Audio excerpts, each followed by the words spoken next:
Very well. Welcome, anyone and everyone. Good evening to this public hearing of the Hartford Court of Common Council. I am Councilman Josh Michtam. I am sitting in for Council President Rosado to conduct this hearing. I will note if you're watching the live stream, you see a little icon of Councilwoman Rosado. She's not actually here. It's some weird computer thing. It's the council people who are here are myself, Shirley Surgeon, Jimmy Sanchez, and Marilyn Rossetti. And we have, I believe, one caller who has signed up to give testimony. And so I will ask that caller, who is Leslie Hammond, and I know is here, to identify herself, say where she's from, say what she is testifying for or against, and then I will start her 3 minutes. Go ahead, Leslie.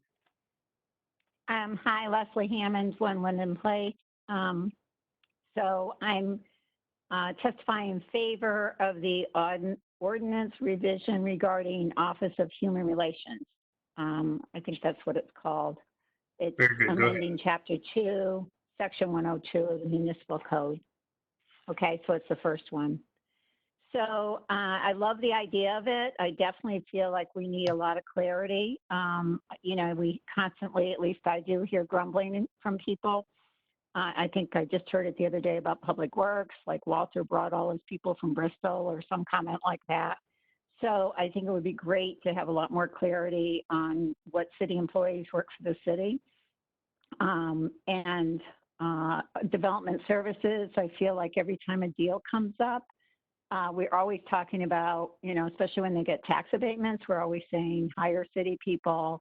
They're always saying, yeah, sure, of course, we're going to do that. And then it's like, okay, did they do that? Does anybody ever know what they did? Is there any accountability? Are there any reports to council? Does development services get any reports? I hear things like, oh, we tried, but they didn't have the training or, some nonsense like that. So I think it's really, really needed. Also with HR, they're kind of revolving door. We've had like 3 or 4 or 5 people in the last few years. I know we just hired somebody, but there's obviously, they have a lot to do and they can't possibly take on this job. So the only thing I would like to say, a caveat about it is money, because we're just talking about the budget. And already I'm hearing that I don't know, maybe 5 million, maybe more. So I'm wondering what kind of budget are they talking about? Obviously, the ordinance doesn't care about details like that, but it seems to be an office and not a person. I was also not clear who this is under. It seems to be under the chief operating officer, but it also is under the finance department. I did email Thea and Vass to try to get the organizational chart, but I didn't get it. So I would love to see the organizational chart because I couldn't put it in I just couldn't think it through, like how that was going to work. And I'm not really great at reading ordinances, so maybe it's clearer than I'm reading it, but it just seemed like it was a little hazy, who they report to. And then like what kind of reports will you guys get? I know when Thea ran for COO or was being confirmed by you all, she talked about giving regular reports of all the directors, which sounded great.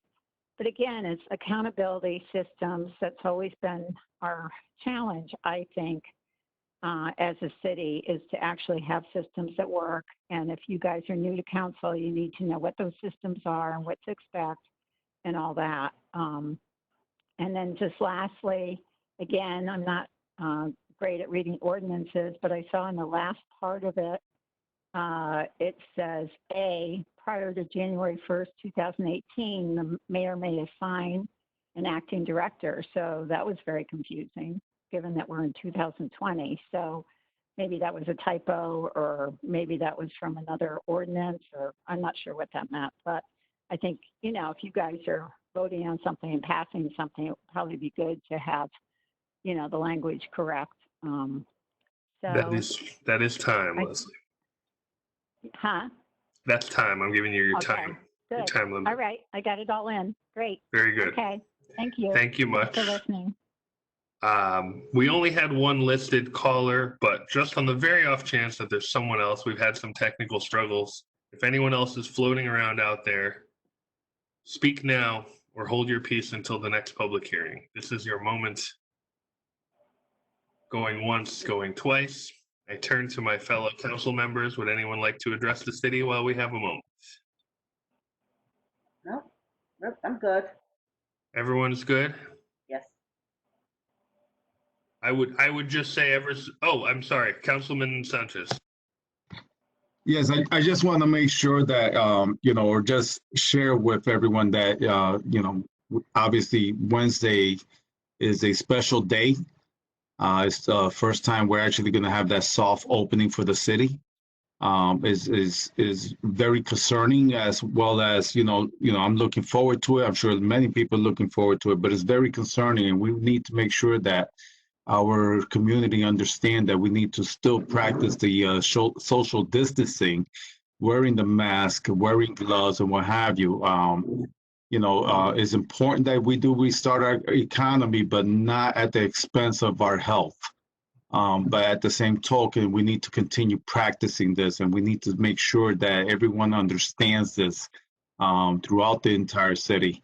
So, I'm hoping that we have some great success in the soft opening, so that we can continue to a more stabilized way of life that we were once accustomed to. So please share on your Facebook about all the testing sites. We do have one that is temporary that will be opening, a date to be determined. Hopefully it's Friday, and that will be the bachelor school. Besides that, there's going to be other mobile sites that will be opening, on different dates and times of the week. And this is just to make sure that we do have everyone in the city go and get tested, whether you have symptoms or not, because if you don't have symptoms, that doesn't mean you don't have the virus. And that's what's so important about this. So please share that on your Facebook. Thank you, Councilman. There's nothing from the other two council members. I will declare this brief and delightful public hearing adjourned. Have a nice night, all. Great job. Thank you, Josh. Have a good time. Take care.